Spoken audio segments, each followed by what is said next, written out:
i us desitjo a totes i a tots, de veritat, si d'acord, unes bones festes, unes bones festes de Nadal, que pugueu compartir amb les vostres famílies, i també els que som alcaldes, regidores, sabem que aquestes festes i justament hi ha molta intensitat, o sigui, nosaltres continuarem estant a peu de carrer i participant de les cavalcades de Reis, de tots els tios i de totes les activitats nadalenques, òbviament, al costat dels nostres veïns i veïnes. Però primer vull agrair-vos i felicitar-vos també perquè majoritàriament i a la majoria de sessions hem gaudit i he tingut sessions amb climes positius, propositius, hem permès el debat i el contrast d'idees polítiques, i el que us demanaria és, òbviament, que de cara al 2026 intentem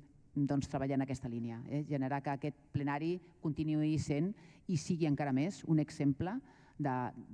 respecte a la diversitat ideològica i política i sobretot també un espai de debat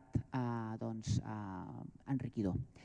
Per tant, bones festes, bons Nadals, i també recordem dues coses, que ara podrem sortir aquí fora i farem una copeta per brindar i desitjar-nos personalment aquests bons Nadals, i que també aquest plenari és l'últim que farem en aquest espai. A partir de gener, tots els òrgans de govern, tant les juntes de govern com els plenaris, es desenvoluparan a la nova sala de Can Serra, que ha estat habilitada i adequada per això, perquè a més aquest recinte quedarà gairebé bloquejat per les obres i les intervencions que s'han de realitzar en els propers mesos, per tant seria molt difícil accedir, i hem de recuperar també l'espai tradicional del nostre plenari a Can Serra. Òbviament, i tenim clar que no és aquest, és més petitó, però també ha quedat, jo crec que vull felicitar els tècnics i tècniques i els professionals que han fet possible que s'ha convertit en un espai,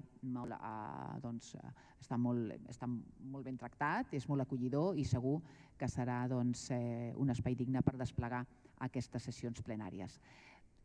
Reitero les meves felicitacions i bons Nadals, i ara, si